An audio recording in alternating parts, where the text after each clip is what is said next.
And those are some of the headlines. This is Democracy Now!, democracynow.org, the War and Peace Report. I'm Amy Goodman with Sharif Abdel-Qadoos. And welcome, everyone. The Caribbean nation of Haiti has been devastated by a massive 7.0 magnitude earthquake, causing what's being described as a catastrophe of major proportions. The extent of the disaster is still unclear, but there are fears thousands of people may have died and tens of thousands lost their homes. In the capital, Port-au-Prince, a city of 2 million people, thousands of buildings were damaged or destroyed, including hospitals, schools, and hotels. The United Nations headquarters was also reported to be severely damaged, and many of its staff are reported missing. The earthquake struck about 10 miles southwest of the capital at around 5 p.m. on Tuesday.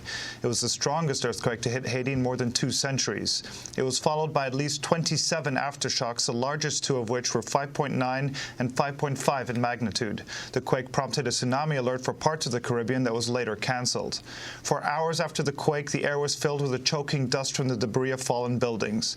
People were heard screaming for help throughout the city. A Food for the Poor charity worker in Port-au-Prince told Reuters, quote, "There are people running, crying, screaming. People are trying to dig victims out with flashlights. I think hundreds of casualties would be a serious understatement." The historic National Palace has also been severely damaged. President René Préval and his wife are both reported to be alive. A number of nations, including the U.S., Britain, Venezuela, and other Latin American countries, are gearing up to send aid. Haiti is the poorest country in the Western Hemisphere and has suffered a number of recent disasters, including 4 hurricanes and storms in 2008 that killed hundreds. Kim Ives is with us here. He's a journalist with the newspaper Haiti Liberté. He's joining us in our studios in New York. Edwidge Danticat is a Haitian-American novelist. Her books include Brother, I'm Dying. It tells the story of her uncle dying in immigration detention in Miami. She joins us from Miami. We want to go now to Edwidge. We welcome you. Our condolences on your country and what it is going through right now. Can you start off by telling us what you have heard from your own family in Haiti? Thank you so much, Amy. Thank you for the opportunity to be here. I have heard very little from my own family, the relatives that I have in Port-au-Prince. I've not heard, we've not heard from anyone of our family members in Carrefour or in Bel Air. So we're just watching sort of the news footage and trying to piece together, things approximately where they are. So we've had no contact. The good news is we've had some contact with our family that's outside of Port-au-Prince. We spoke last night to my mother-in-law, who's in Cavaillon, which is outside of Les Cayes. And even as we were speaking to her about 10:30, she kept saying, "The ground is shaking, the ground is shaking." But she was fine, and her neighbors were fine. They did not have any damage there. But it's a very different and frightening picture in Port-au-Prince. We have not had news there. Kim Ives, you've got your computer on the table. You've been following tweets as we've begun this show. What are you learning about what's happening now in Port-au-Prince, which many are saying has been leveled? Yes, it's apocalyptic. This is definitely the greatest tragedy that has befallen a tragedy-beset country. It's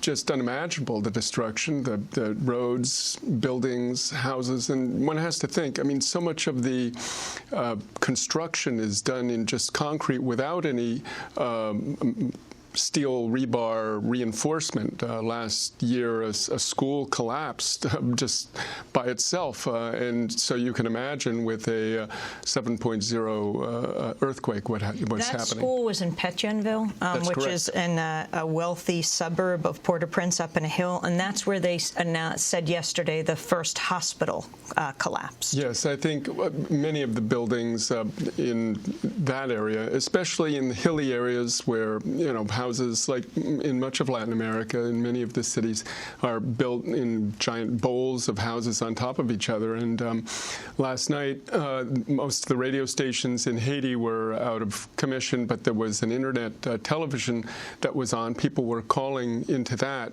and people were describing firsthand how houses had fallen on their house and their family had been killed inside.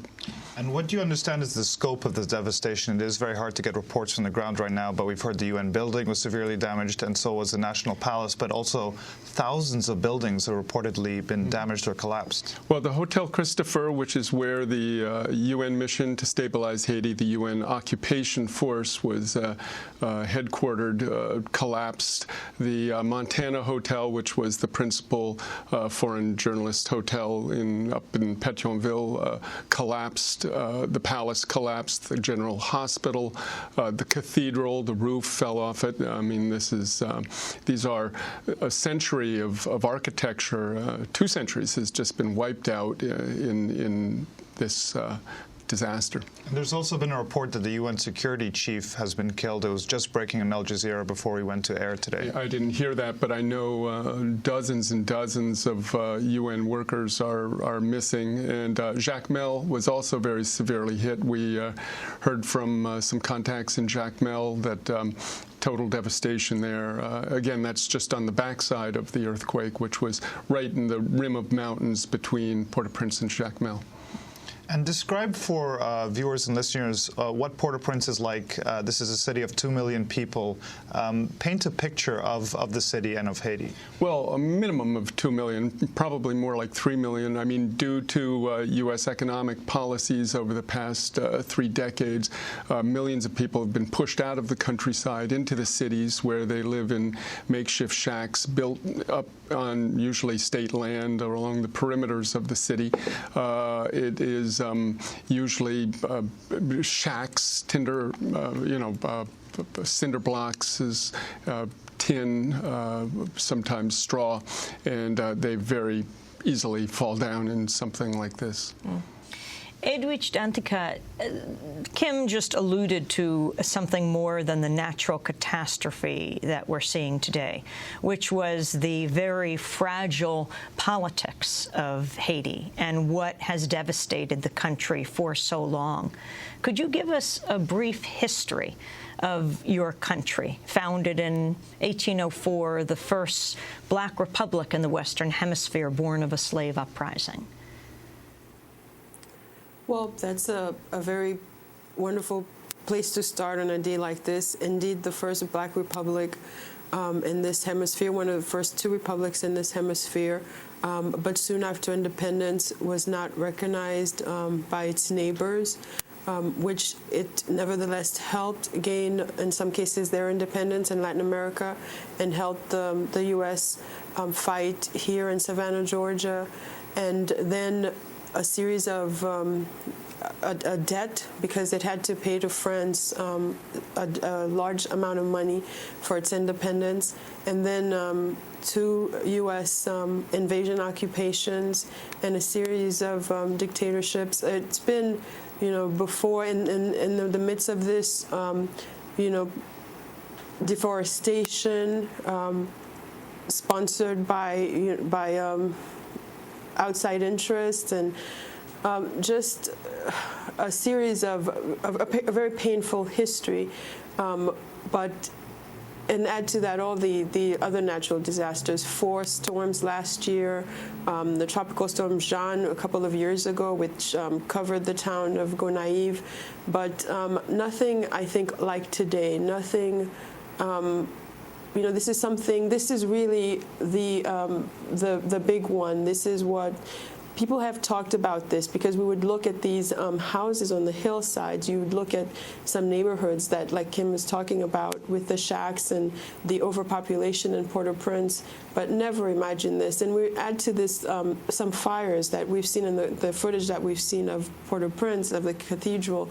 I can see parts of my old neighborhood, through this this very large veil of fire. So it's really it's totally unimaginable. It seems like the abyss of a very long and painful history of natural and political disasters.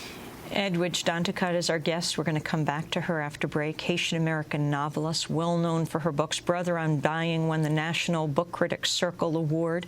She wrote Crick Crack and Breath, Eyes, Memory, as well as other books.